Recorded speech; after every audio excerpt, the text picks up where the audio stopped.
Manten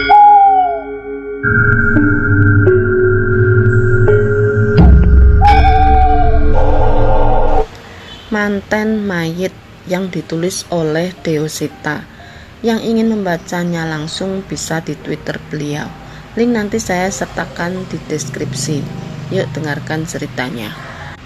Desa Kandimaya. Gelapnya langit malam perlahan menutup pintu-pintu rumah bersama hadirnya suara serangga malam. Beberapa kali ada warga yang berkeliling dengan memukul kentongan seolah mengatakan bahwa ada mereka yang akan menjaga desa selama mereka tertidur. Sesekali mereka yang bertugas ronda menyapa warga yang masih menikmati kopi hitam di teras rumahnya. Namun saat semakin malam, jarang sekali mereka berpapasan dengan warga di malam-malam biasanya. Tapi kali ini berbeda. Dari kejauhan terlihat seseorang yang berjalan lambat dengan langkah yang terseok, selangkah demi selangkah. Kuwi menungso, itu manusia. Iyalah, tapi ketoke dudu warga kene. Iyalah, tapi sepertinya bukan warga sini. Warga yang bertugas ronda itu awalnya hanya bingung melihat sosok itu. Namun ketika mereka melihat darah di pelipis dan beberapa bagian tubuh dari orang itu, mereka pun segera berlari menghampirinya. Tolong! Suara itu terdengar dari mulut seorang bapak tua yang sekuat tenaga mendekat ke arah mereka. Sesekali ia terjatuh, namun ia tetap berusaha berdiri dan berjalan untuk mencapai mereka. Astagfirullahaladzim, bawa ke pos, siapin obat, perintah satu ke yang lainnya. Salah seorang dari mereka pun membopong bapak itu, dan seorang lainnya mencari obat-obatan untuk mengobatinya. Namun saat tengah menuju pos dan membelakangi gapura, ada sesuatu yang membuat mereka terhenti. Tengkuk mereka terasa begitu dingin, angin yang tak wajar bertiup dari belakang. Mereka pun menoleh dan segera menemukan apa yang menyebabkan semua hal itu. Samar-samar di belakang mereka melayang sepasang makhluk. Mereka berpakaian layaknya sepasang pengantin Jawa yang sudah lusuh dengan noda darah menutupi warna pakaiannya. Dan luka borok juga terlihat hampir di seluruh tubuh pucatnya. Sosok yang pria terlihat cukup berumur, mungkin seumuran bapak yang berlari ke desa itu. Hanya saja makhluk itu lebih kurus dan memiliki janggut yang panjang. Namun sosok satunya adalah perempuan itu melayang-layang di sekitar pengantin prianya tanpa kepala. Setan! Mereka mempercepat langkah untuk menuju ke pos. Sayangnya langkah mereka terlalu lambat. Setan itu nggak punya kepala, di mana kepalanya? Teriak salah satu dari mereka sambil terus mencoba berlari. Di sini. Tanpa disengaja bapak itu mengeluarkan bungkusan kain yang ternyata berisi jasad kepala seorang perempuan yang sudah membusuk. Mereka pun melepaskan bapak itu karena panik dengan pemandangan itu. Namun bapak itu masih terus meminta tolong. Kembalikan kepala istriku, teriak setan pengantin pria itu sembari terbang ke arah bapak itu dengan membawa sebuah arit. Namun belum sempat sosok itu mendekat, tiba-tiba muncul gempa yang menggetarkan desa Kandimaya. Sebuah gempa yang berasal dari salah satu bukit batu di ujung desa. Anehnya kedua sosok setan itu ketakutan dan memilih untuk mundur. Akan kudapatkan kepala itu atau kuambil kepala seluruh warga desa ini sebagai gantinya, ucapnya sebelum menghilang di kegelapan malam. Mereka cukup lega dengan kepergian kedua sosok itu, walau mereka tahu dengan jelas kepergian setan itu hanya sementara. Gempa yang terjadi secara mendadak pun membangunkan hampir seluruh warga.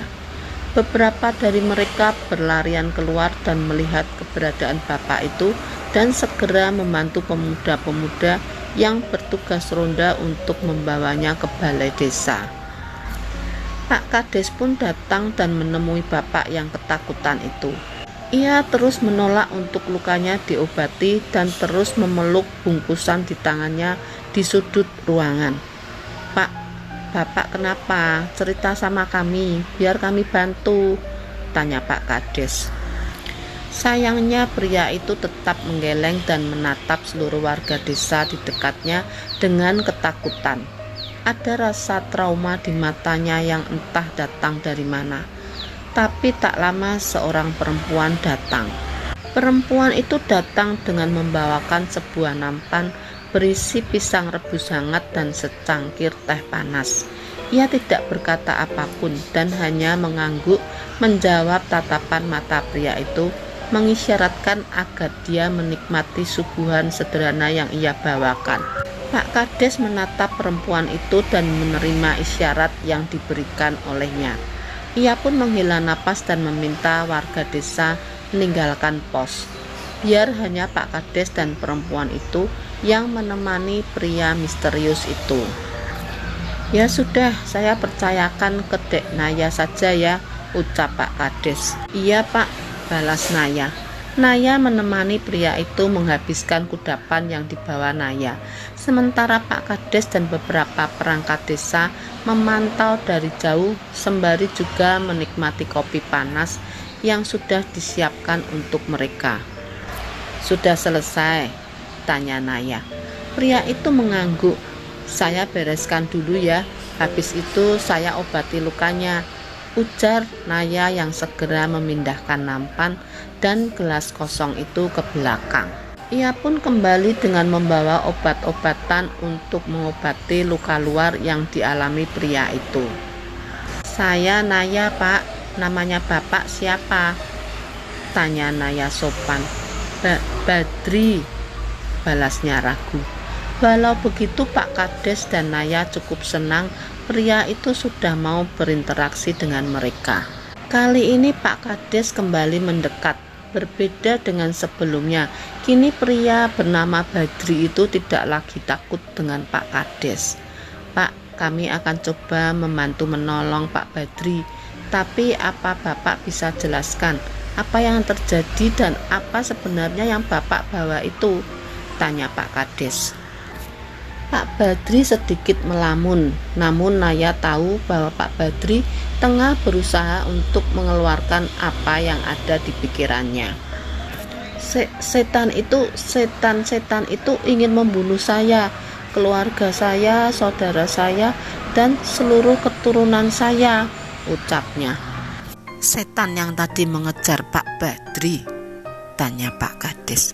Pak Badri mengangguk sembari semakin menggenggam erat bungkusan itu. "Hantu pengantin itu? Berarti benar bungkusan itu berisi kepala setan pengantin perempuan itu ya?" tanya Naya. Sekali lagi Pak Badri mengangguk ragu. Ini benar kepala setan wanita itu. Sekaligus juga ini adalah kepala putri saya," ucapnya dengan air mata yang mulai menetes di pipinya.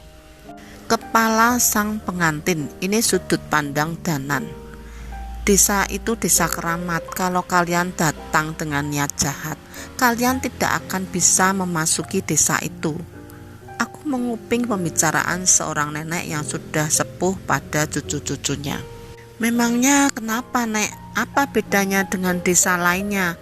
tanya seorang cucunya yang mungkin seumuran anak SMP. "Desa itu penghasil dalang, sinden, dan kelompok wayang terbaik. Konon banyak makhluk tak kasat mata yang menyukai permainan mereka dan menjaga desa itu. Selain itu juga di sana ada sebuah bukit batu. Katanya ada sosok raksasa di sana yang juga ikut menjaga desa itu," cerita sang nenek. Aku sedikit tersenyum. Sudah jelas yang diceritakan nenek itu adalah desa Kandimaya, desa kelahiran ibu sekaligus tujuanku saat ini. Dalam hati aku berpikir, ternyata begitulah pandangan orang-orang terhadap desa Kandimaya. Keramat, sepertinya sebutan itu cukup bagus. Dengan begitu, beberapa orang jahat akan berpikir beberapa kali untuk mengganggu desa Kandimaya. Aku sampai di desa Kandimaya cukup pagi.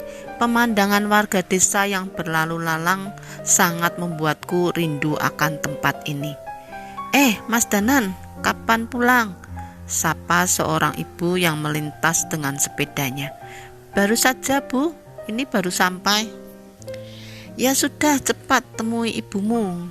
Kangen banget pasti, balasnya sembari kembali melajukan sepedanya. Aku melihat sanggar ibu dari jauh dan sudah ada keramaian di sana. Ada seorang perempuan yang terlihat menunggu di depannya. Aku menoleh ke arah perempuan itu, memandang dan menemukan ada gerobak sayur yang masih melayani warga yang lain.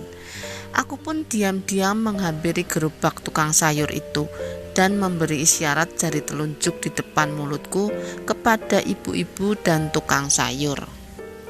Jangan bilang-bilang Naya, nanti saya pinjam sebentar ya gerobak sayurnya, ucapku pada mereka.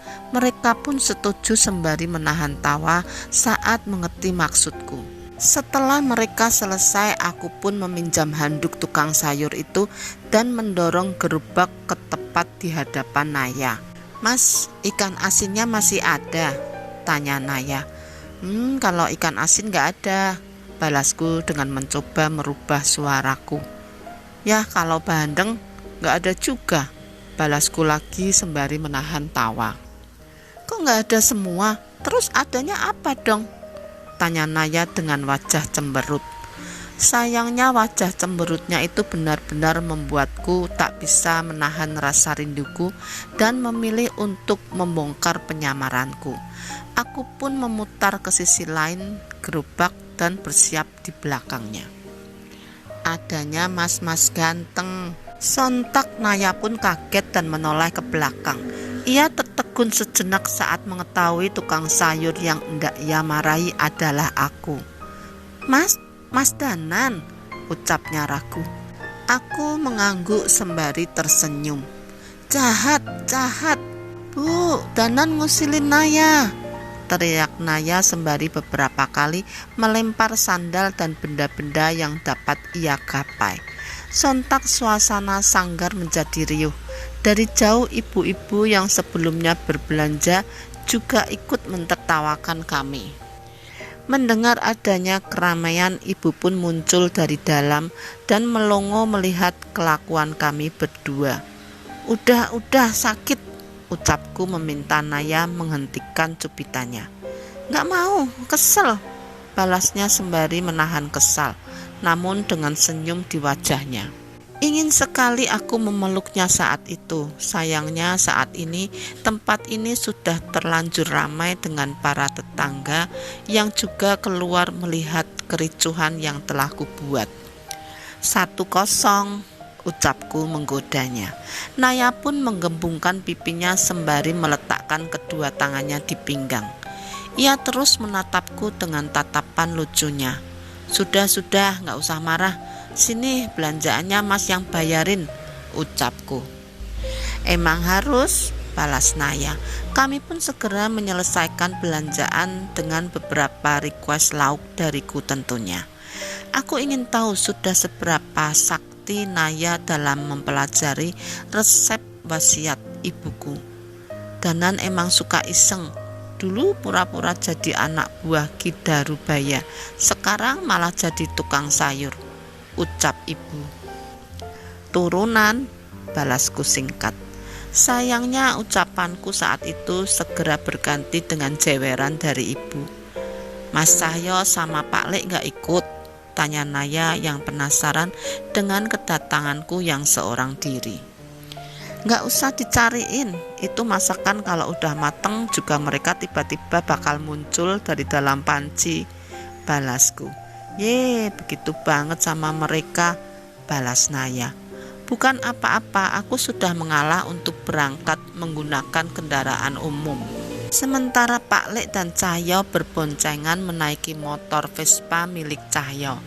Tapi ternyata malah aku yang sampai duluan.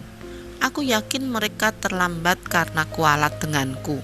Motornya pasti mogok lagi seperti biasa. Sembari menunggu masakan matang, aku pun membereskan barang bawaanku dan mandi membersihkan diri sejenak. Setelah kejadian di Alas Wetan, aku sempat kembali ke Jakarta untuk bekerja, sedangkan Pak Lek dan Cahyo kembali ke Klaten. Memang sudah cukup lama sejak kejadian itu. Kami menduga sudah tidak ada lagi hal-hal yang berkaitan dengan hutan-hutan yang mendapat julukan Alas Sewu Lelembut itu. Sampai beberapa hari kemarin tiba-tiba Naya menghubungiku dan menceritakan bahwa ada seseorang yang diserang oleh sepasang hantu pengantin tanpa kepala. Yang mengejutkannya lagi, sosok setan itu adalah abdi dari Kanjeng Nyai Rasmono yang telah kami kalahkan. Kabar bapak itu, Pak Badri, sudah sehat, ucapku sembari menghampiri meja makan yang sudah diisi beberapa makanan yang sudah matang. Sudah, sore ini juga mau nganter rantang buat dia di balai desa, balas Naya sembari menyusun piring. Aku hanya mengangguk sembari membantu Naya merapikan meja. Sebaiknya aku menggali informasi sendiri dari orangnya langsung. Ada sebuah ruangan di balai desa yang dijadikan tempat menginap oleh Pak Badri. Sebuah kasur darurat dengan beberapa pakaian yang disediakan oleh warga sudah tersedia di sana, dengan harapan kebutuhan Pak Badri bisa tercukupi. Tapi walau begitu, Pak Badri masih saja waspada dan ketakutan tiap ada warga desa yang menemuinya. Gak apa-apa Pak, ini Danan, putranya Nyai Kirana, ucap Naya memperkenalkanku. Iya Pak, saya Danan. Aku memperhatikan Pak Badri yang tengah duduk di sudut kamar dengan memeluk bungkusan kain yang semakin tebal itu. Aku menduga itu adalah bungkusan berisi kepala yang diceritakan oleh Naya. Mungkin ia membungkus dengan tebal agar baunya tidak tercium. Makan dulu Pak, masakan hari ini spesial karena Nyai Kirana masakin buat kepulangan Danan juga, ucap Naya. Pak Badri mendekat mencium aroma masakan yang Naya bukakan dari rantang. Sepertinya ia sudah cukup lapar dan mudah tergoda dengan bau masakan ibu. Ya sudah, dimakan dulu ya. Habis itu Mas Danan mau ngobrol-ngobrol sama Pak Badri juga, jelas Naya. Monggo Pak, balasku yang segera berpamitan menunggu di depan balai desa. Tapi sebelum aku sempat keluar, tiba-tiba Pak Badri berbicara. Kalian ingin aku menyerahkan kepala anakku kan? Kalian ingin menyerahkannya pada setan itu agar setan itu tidak membunuh warga desa kan? Ucap Pak Badri dengan mata yang menatap tajam kepadaku. Aku pun berbalik sebentar dan menghela napas panjang. Enggak Pak, kami cuma mau nganterin masakan ibu. Dimakan ya. Balasku yang melanjutkan pergi meninggalkan tempat itu bersama Naya. Aku cukup tenang saat mendengarkan suara sendok dan rantang yang beradu saat meninggalkan Pak Badri. Dari ucapannya barusan aku mulai mengerti kekhawatirannya. Siapapun pasti akan berpikir bahwa warga akan berusaha merebut kepala anaknya dari dirinya demi menyelamatkan desa. Tapi Pak Badri tidak kenal dengan desa Kandimaya. Saat tengah menikmati perbincangan singkat dengan Naya, tiba-tiba terdengar suara keras dari dekat kami. Brak, brak. Itu adalah suara jendela yang digedor dengan keras. Terang. Suara rantang terjatuh terdengar menyusul suara itu. Aku dan Naya pun buru-buru mendatangi Pak Badri dan menemukan asal suara itu. Ada seseorang, ada seseorang yang menggedor jendela dari luar dengan sangat keras. Aku pun segera berlari keluar dan mendapati seseorang yang tengah membenturkan kepalanya ke daun jendela kayu yang tertutup itu. "Hentikan, hentikan!" teriakku yang segera berlari menghampirinya. Saat aku mendekat, ia pun menoleh. Orang itu adalah seorang pemuda berambut panjang yang wajahnya kini berlumuran darah karena apa yang ia lakukan. "Kepala, serahkan kepala itu," ucap orang itu sembari menatap tajam ke arahku. Dia kesurupan. Dalam waktu singkat ia sudah berlari mendekat ke arahku dan mencekikku hingga terjatuh. Naya yang melihat hal ini segera berteriak, "Tolong, tolong!" teriak Naya yang panik. Mata pemuda itu memutih dengan tubuh yang terus bergetar. Ia terus berteriak untuk menyerahkan kepala yang ada pada Pak Badri. Orang itu terbatuk-batuk memaksakan teriakannya hingga tenggorokannya terluka dan memuntahkan darah di tubuhku. Mas Danan!" teriak Pak Kades yang datang tak lama setelah Naya berteriak. Ia pun berusaha menarik pemuda itu dariku dan aku menggunakan kesempatan itu untuk menangkap dahi pemuda itu dan membacakan ayat-ayat suci. "Makhluk apapun kalian tak pantas mendiami tubuh ciptaan Tuhan yang paling mulia." Dengan doa dan ayat suci yang kubacakan, pemuda itu pun berteriak kesetanan dan berusaha memberontak, tapi tak ada satupun kesempatannya untuk lepas dariku. Sampai tiba-tiba pemuda itu berhenti meronta, matanya mengintip dari celah jariku sembari tersenyum menyeringai. "Jangan kau kira aku datang sendirian," balasnya sebelum akhirnya terjatuh lemas tak berdaya. Aku mengecek nadi dan napas dari pemuda itu dan mendapati pemuda itu masih bernyawa. Setelah memastikan tidak ada lagi sosok yang menguasainya, aku pun mempercayakannya pada warga desa yang mendampingi Pak Kades. Pak Kades, itu di luar desa." Tak lama berjeda setelah kejadian tadi, tiba-tiba beberapa warga berlari mendekati Pak Kades dengan wajah panik. Kami pun segera pergi setelah mempercayakan pemuda tadi kepada salah seorang perangkat desa. Senja yang mulai usang kini terhiasi dengan obor-obor warga desa yang keluar dengan panik mendengar teriakan dari luar desa.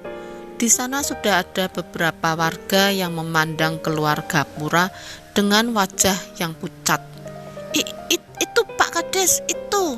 tunjuk salah seorang warga.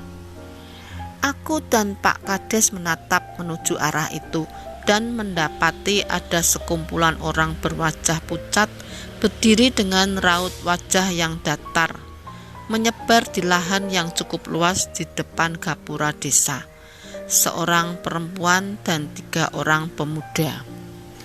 Wajah mereka pucat dengan urat di tubuh mereka membiru, rambut mereka berantakan, dan mata mereka memutih persis seperti pemuda yang kesurupan tadi. "Mas, mereka siapa?" tanya Naya yang mulai merasa takut. "Kalau dugaanku benar, mereka juga orang-orang yang dirasuki oleh suruhan setan pengantin itu," balasku. Mereka tidak mendekat seperti pemuda tadi, namun warga juga tidak gegabah menghampiri mereka. Kami takut bila salah langkah bisa terjadi sesuatu yang tidak diinginkan terhadap orang-orang itu. "Dayang-dayang pengantin mayit wis teko, balikno sirah ndoro pengantin putri yen isih sayang nyawa." Salah seorang dari makhluk itu berbicara dengan nada mengancam. Dari gerak-gerik dan cara bicaranya aku menebak dialah yang memimpin kelompok setan-setan ini. Mendengar ucapan itu, Pak Badri ketakutan dan memeluk erat bungkusan yang ia pegang. Warga pun menoleh ke arah Pak Badri yang mengetahui bahwa benda itu adalah benda yang dicari setan-setan itu. "Sirah menungso kuwi apa sirah kue kabeh?" ancamnya lagi. Mendengar ucapan itu, seorang pemuda mendekati Pak Badri dan berdiri tepat di hadapannya, sembari tetap membawa obornya. "Jangan harap gak akan kami biarkan kalian merampas milik orang lain di desa kami," ucap pemuda itu. Pak Badri kaget dengan ucapan pemuda tadi. Sementara itu, seorang warga kembali mendekati Pak Badri, seolah berusaha melindunginya. "Nurutin kemauan setan saja sudah salah, apalagi takut sama ancaman setan," ucap warga itu. Satu persatu warga mendekat ke arah Pak Badri dan melindunginya dari pandangan orang-orang yang dirasuki itu. "Manusia goblok, mati kalian!" teriak sosok yang dirasuki itu sembari menyeret kakinya dengan cepat menuju ke arah kami. "Selama seorang Dananjaya Sambara ada di sini, takkan kubiarkan kalian menyentuh warga desa Kandimaya," ucapku sembari bersiap menyambut serangan setan itu. Suara ayat-ayat suci melantum dari mulut seluruh warga yang berkumpul di sini. Ayat-ayat itu seolah sudah mereka hafal di luar kepala hingga terdengar begitu menenangkan.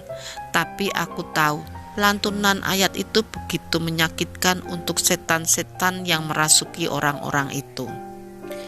Benar saja, belum sempat setan itu mendekat ke dalam desa, tiba-tiba mereka mengerang kesakitan. Mereka benar-benar tersiksa dengan ayat-ayat suci yang dibacakan warga desa. Aku benar-benar tidak menyangka akan hal ini. "Sakit, panas!" teriak mereka. Aku menggunakan kesempatan ini untuk mendekati mereka satu persatu dan melepaskan setan itu dari tubuh mereka. Klontang, klontang, klontang.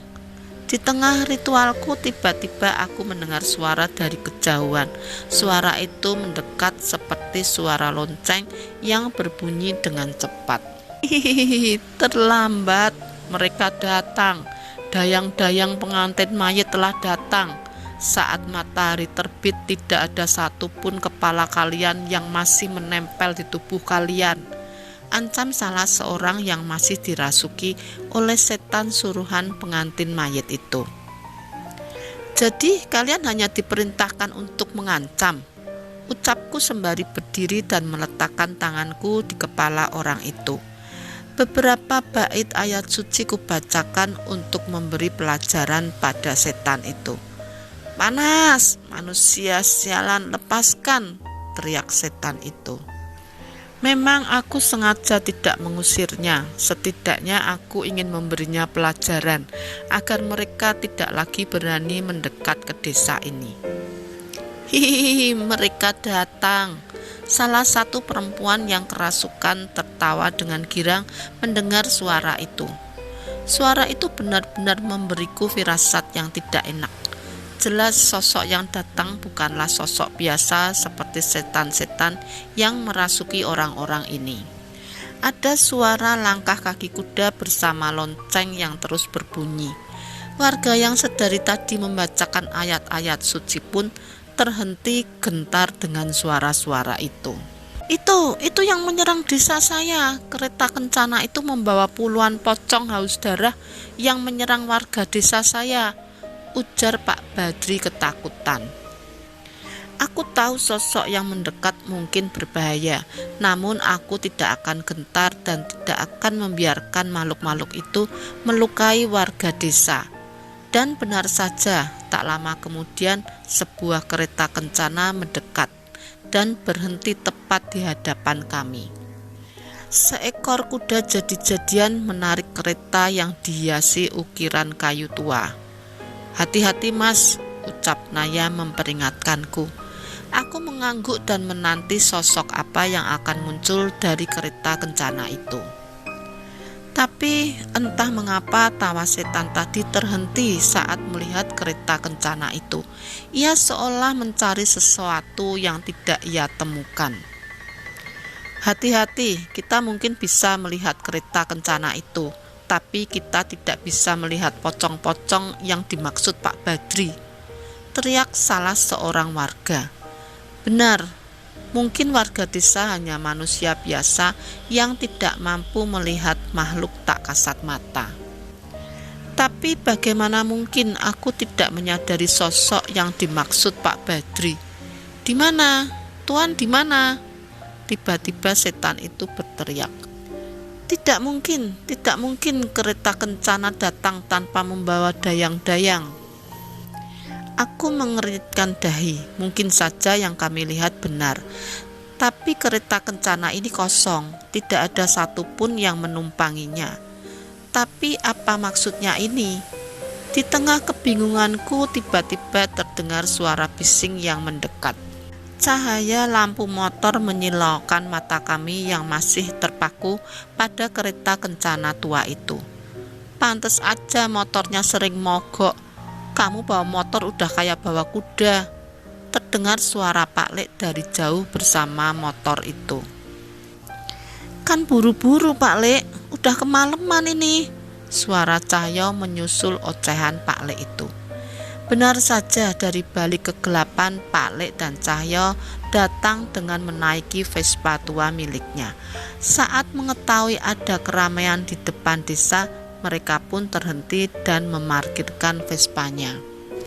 Pak Lek, ini kan kereta kencana yang tadi, kok ada di sini? Ucap Cahyo. Lambuh, bukannya kamu udah Pak Lek suruh ngurusin pocong-pocongnya? Balas Pak Lek. Udahlah Pak Lek, tapi kan pocongnya doang. Cahyo menjawab ucapan Pak Lek. Pak Lek menggeleng sembari mencabut sandalnya. Ya kudanya sekalian Topanjul, balas Pak Lek sembari memukulkan sandalnya, sementara Cahyo berusaha menghindar. Tunggu, jangan-jangan hilangnya pocong-pocong yang menumpangi dan mengikuti kereta kencana ini adalah ulah mereka. Pak Lek, Cahyo, aku memanggil mereka yang masih saling beradu mulut. Danan, bentar Pak Lek, itu udah dijemput Danan, ucap Cahyo yang menggunakanku sebagai alasan untuk menjauh dari Pak Lek yang masih kesal. Tapi sebelum melangkah lebih jauh, Cahyo terhenti. Ia pun tersadar dengan keadaan di tempat ini. Hah? Gak mungkin dayang-dayang Tuan kalah sama manusia seperti kalian. Setan itu tidak percaya dengan apa yang terjadi. Walau berbicara seperti itu, tetap saja aku bisa melihat bahwa dirinya gentar.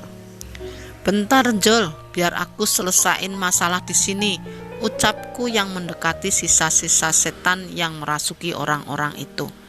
Mereka mencoba untuk mundur, tapi ada Cahyo di belakang mereka yang membuatnya tidak berani bergerak. Dengan sigap aku menangkap kedua kepala yang tersisa, seorang pria dan seorang wanita. Lantunan ayat suci kubacakan dan membuat mereka meronta kesakitan. Panas, Doro, tolong Doro, teriaknya. Namun aku tidak berhenti sampai akhirnya sosok itu tak lagi menguasai orang-orang itu. Tepat setelah setan itu menghilang, kuda jadi-jadian yang menarik kereta kencana itu pun menghilang, menyisakan kereta kayu tanpa penumpang. Danan, panggil Cahyo. Aku menoleh ke arahnya, namun ia malah melemparkan wajahnya ke arah salah satu sisi di antara langit malam. Dia di sana, sepasang makhluk yang diceritakan oleh Naya, sepasang pengantin mayit yang mengincar kematian seluruh keluarga dan keturunan Pak Badri. Saat melihatnya langsung jelas aku merasa mereka makhluk yang berbahaya. Pengantin pria itu jelas merupakan sosok setan yang menjadi dalang semua ini. Dan yang mengikutinya ada mempelai wanita yang melayang-layang tanpa kepala. Dan satu hal yang membuatku bingung sekaligus ngeri. Apa hubungan mempelai wanita itu dengan Pak Badri? Apa benar makhluk itu adalah anaknya? Kuterima tantangan kalian. Desa ini akan menjadi tempat perayaan pernikahan kami. Tepat saat purnama besok malam, seluruh iring-iringan kami akan tiba di desa ini. kita rayakan pernikahanku dengan banjir darah. Makhluk itu mencoba mengancam kami. Aku melihat beberapa warga desa menelan ludah mendengar ancaman itu. Walau begitu masih ada warga yang berusaha menenangkan Pak Badri. Tenang saja Pak, warga desa Kandimaya sudah tidak lagi takut dengan setan, ucap warga itu sambil menepuk punggung Pak Badri. Walau berbicara begitu dengan jelas, aku juga merasakan ketakutan mereka. Sayangnya sepasang pengantin itu pergi dengan cepat dan menghilang setelah melemparkan ancamannya. Terlihat pengecut memang, tapi aku tahu bahwa ancamannya bukanlah ancaman kosong. Ini ada apa sih Nan? Tanya Cahyo yang bingung dengan apa yang terjadi. Nggak dengar tadi, ada kondangan, balasku. Jangan bercanda dong, mentang-mentang aku telat, rajuk Cahyo. Aku pun menarik napas dan menoleh ke arah sekitar. Naya dan beberapa warga sudah lebih dulu menolong orang-orang yang sebelumnya kesurupan tadi. Beberapa warga mengenal bahwa mereka adalah warga desa yang lokasinya tidak jauh dari desa Kandimaya. Ya, aku belum tahu jelasnya, Jul. Habis ini kita dengerin aja dari yang berhubungan langsung, ucapku sembari menunjukkan keberadaan Pak Badri pada Cahyo. Pak Lek pun mendekatiku dan mempertanyakan hal yang sama. Namun aku meminta mereka beristirahat dan meletakkan barang-barang dulu di rumah ibu sebelum menemui Pak Badri untuk meminta penjelasan darinya. Pelet pencari tumbal. Kecantikan seringkali dipandang seseorang sebagai anugerah. Wanita manapun yang dianugerahi para serupawan akan sangat mudah mendapatkan apa yang mereka inginkan. Namun kita tidak sadar bahwa Tuhan itu maha adil. Kelebihan yang dimiliki seseorang akan selalu berbanding dengan tanggung jawab dan risiko yang ia hadapi. Banyak yang tidak menyangka di balik anugerah akan wajah yang rupawan ada mata-mata yang memandang dengan niat yang buruk. Dia Nasti, anak salah seorang juragan pemilik perkebunan di desa Sumur Parang. Seorang kembang desa yang menarik perhatian setiap pria yang memandangnya. Walau anak seorang juragan, Nasti bukanlah perempuan yang angkuh. Sebaliknya, ia masih sering berbicara dengan warga desa dan bersosialisasi dengan setiap kalangan. Hal itulah yang membuat Nasti disenangi oleh warga di desanya. Namun, ada suatu hal yang membuat Nasti cemas. Ia sudah berkali-kali menolak lamaran pria-pria yang mendekatinya. Bukan karena tidak suka, namun karena Nasti masih ingin tinggal dan merawat kedua orang tuanya lebih lama. Kadang rasa sayang Nasti terhadap kedua orang tuanya membuat tetangga-tetangganya iri. Namun keberadaan Nasti juga menjadi contoh untuk anak-anak di desa itu. Sudah cantik, sayang sama orang tua, Pak Badri dan istrinya pasti bangga. Kata-kata itu sering terucap di kalangan warga desa Sumur Parang yang sebenarnya hampir sebagian besar masih memiliki hubungan saudara. Tapi suatu ketika sifat Nasti berubah. Ia tidak lagi perhatian dengan kedua orang tuanya dan lebih sering pergi keluar untuk menemui seorang laki-laki. Nasti memanggilnya Mas Sasmo, namun pengikut-pengikutnya memanggilnya Ndoro Sasmo.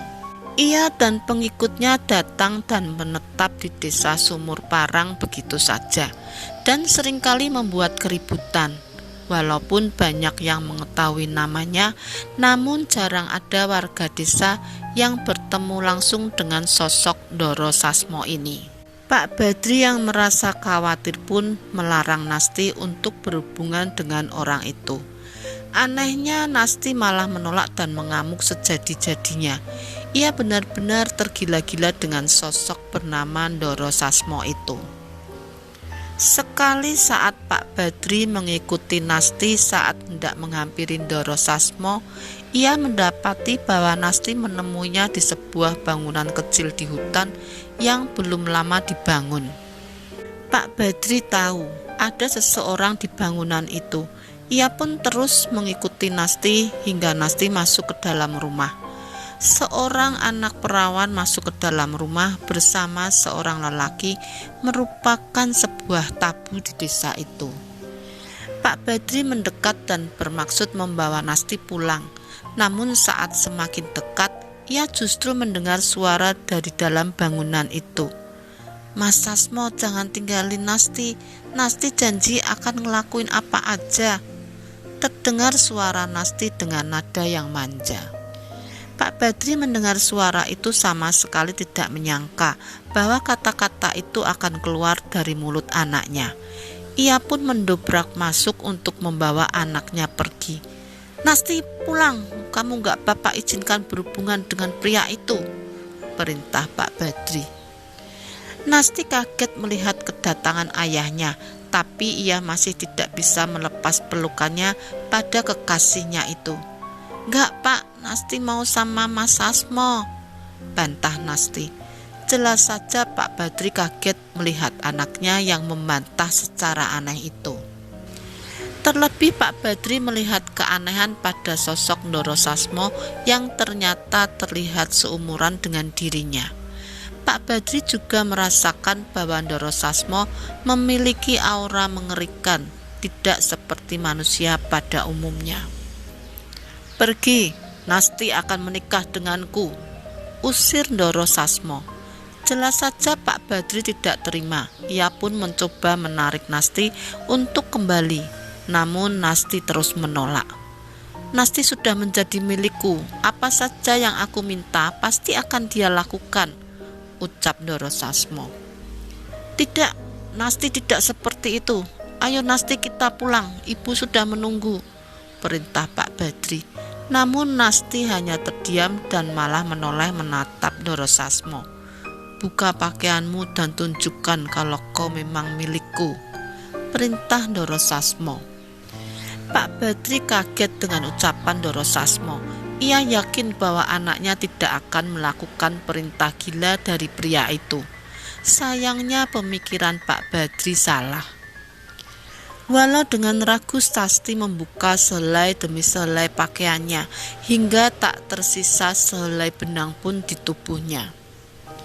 Ia pun segera menghampiri Ndoro Sasmo dan meminta kecupan di bibirnya sebagai penghargaan dengan apa yang telah ia lakukan.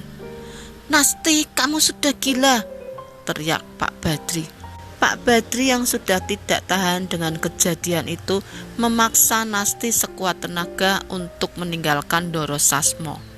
"Percuma, dia akan tetap kembali ke sini," ucap Ndoro Sasmo yang meninggalkan ayah dan anak itu yang masih berseteru dan menyaksikannya dari kursi ternyamannya. Apa maumu? Apa yang sudah kau lakukan pada anakku?" Kali ini emosi Pak Badri membuatnya tak mampu membendung amarah dan air matanya. "Mauku? Tenang saja, aku tidak mau anakmu. Ia hanya kunci agar aku bisa mendapatkan tumbal nyawa seluruh warga desa ini," ucapnya. "Kau gila." Tepat setelah ucapan itu, samar-samar Pak Badri melihat sosok pocong di sudut-sudut rumah itu. Kali ini tidak ada perkataan lagi. Ia segera mengambil Nasti dan menyeretnya keluar dari bangunan itu. Nasti terus memberontak, bahkan hingga sampai di rumah. Ia masih memberontak. Beberapa sesepuh desa dipanggil untuk menenangkan Nasti. Sayangnya semua sia-sia. Yang mereka ketahui saat ini Nasti sedang dalam pengaruh pelet. Beberapa orang berjaga bergantian di depan kamar Nasti. Mereka berusaha semaksimal mungkin agar Nasti tidak keluar dari kamarnya untuk menemui Ndoro Sasmo. Tapi saat malam telah terlewati separuhnya, tiba-tiba seluruh listrik di rumah itu mati dengan sendirinya. Hujan pun mulai turun perlahan. bermodalkan senter dan lampu minyak, mereka masih tetap menjaga Nasti yang saat ini dalam keadaan linglung. Krek, krek. Terdengar suara becekan yang terinjak oleh sesuatu. Suara itu menggambarkan ada sesuatu yang mendekat ke rumah Pak Badri. Mereka ingin tidak menghiraukan suara itu, tapi entah mengapa mereka merasakan sesuatu yang membuat bulu kuduk mereka merinding. "Pak, itu!" Wajah istri Pak Badri pucat seketika saat menatap ke arah jendela. Ada sosok jasad manusia yang terbungkus dengan kain kafan lusuh. Bau busuk memenuhi rumah menandakan ada sosok lain yang mengelilingi rumah mereka. "Pocong, itu pocong, Pak!" teriak istri Pak Badri. Tak mau kalah dengan rasa takutnya, Pak Badri dan beberapa kerabat yang ada di rumah itu terus-menerus membaca doa untuk melindungi mereka dari sosok-sosok itu. "Doro Sasmo meminta kepalamu untuk mengorbankan warga desa ini sebagai tumbal Kanjeng Nyai Rasmono." Terdengar suara serak yang mengarah ke kamar Nasti. Sontak Pak Badri membuka kamar Nasti dan mendapati Nasti tengah berdiri di depan daun jendela seolah berkomunikasi dengan sosok di balik jendela itu. "Nasti, jangan!" teriak Pak Badri. Tidak seperti tadi saat Nasti memberontak. Kali ini Nasti meninggalkan ayahnya dan kembali ke tempat tidurnya. Pak Badri hampir merasa lega, tapi jauh dari dalam hatinya dia merasakan ada hal yang sangat tidak beres. Saat hujan reda, sosok pocong-pocong itu menghilang. Bersamaan dengan itu Pak Badri merasakan rasa cemas yang tidak terbendung. "Pak, Nasti hilang!" Ibu Nasti berteriak panik saat tak menemukan Nasti di kamarnya. Pak Badri segera memeriksa kamar Nasti dan mendapati terdapat lubang yang dibuat dengan paksa di langit-langit kamarnya. Mereka mencari ke sekitar rumah dan tidak mendapati keberadaan Nasti. Hanya satu tempat yang terlintas di kepala Pak Badri. Sebuah rumah di tengah hutan yang merupakan kediaman Doro Sasmo. Firasatnya sebagai ayah merasakan hal yang buruk. Ia pun secepat mungkin mengambil sepedanya dan mengayuh dengan cepat menuju rumah itu.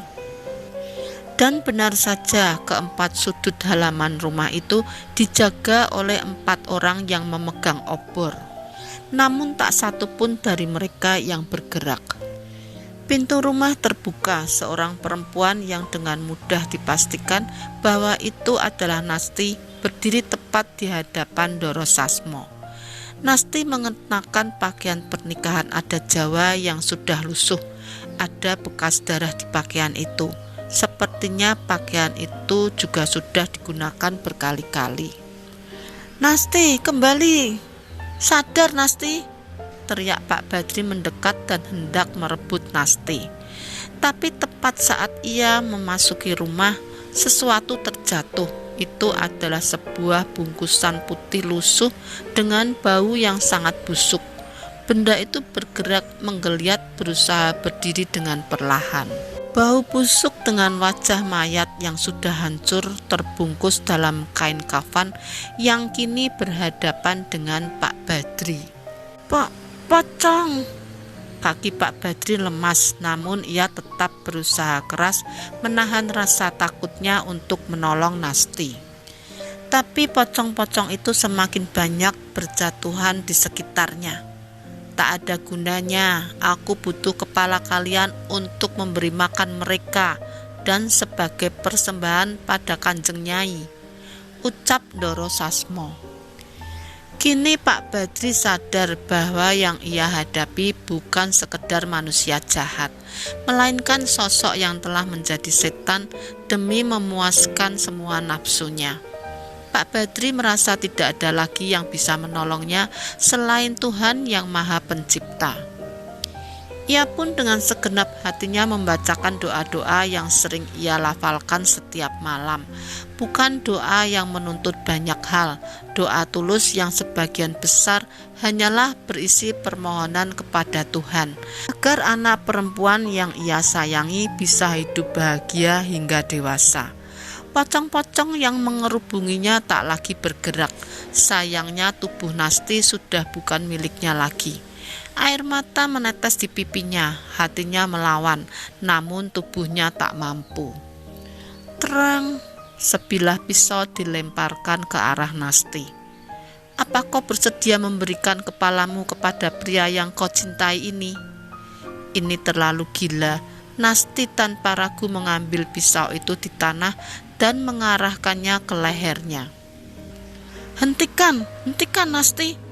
Sekuat tenaga Pak Badri mencoba menggapainya, namun pocong-pocong itu semakin bertambah memenuhi ruangan itu.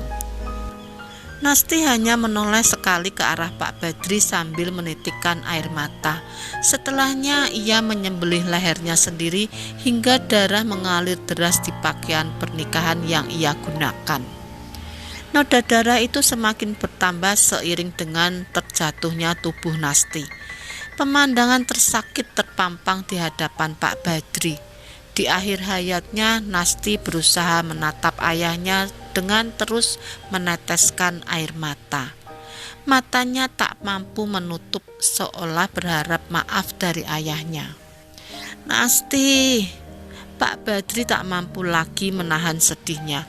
Tubuhnya lemas, ia tidak bisa menerima kenyataan yang ada di hadapannya. Ia pun terjatuh kehilangan kesadarannya, tak mampu menahan semua derita yang ia terima saat itu. Pak, Bapak. Mata Pak Badri terbuka dan melihat Nasti tengah berdiri dengan anggun tak jauh dari hadapannya. Nasti! Teriak Pak Badri yang berusaha menggapai tubuh Nasti. Sayangnya setiap ia mencoba menyentuh, Nasti berubah menjadi kabut dan menghilang. Wajah Pak Badri semakin bingung dan panik. Nasti memandang ayahnya sembari menahan air mata yang bisa menetes kapan saja. Maafkan Nasti, Pak. Bapak harus mengikhlaskan Nasti, ucapnya. Jelas saja Pak Badri tidak mampu menerima kenyataan itu. Ia masih terus mencoba menggapai Nasti, namun tetap saja Nasti menghilang dan muncul di sisi lain. Bapak gak bisa menyelamatkan Nasti, tapi Bapak masih bisa menyelamatkan ibu dan warga desa saudara-saudara kita, ucap Nasti. Setelah mendengar ucapan itu, tiba-tiba Pak Badri tersadar. Ia mendengar suara kerumunan di luar rumah dan mendapati Ndoro Sasmo tengah mengumpulkan pengikutnya.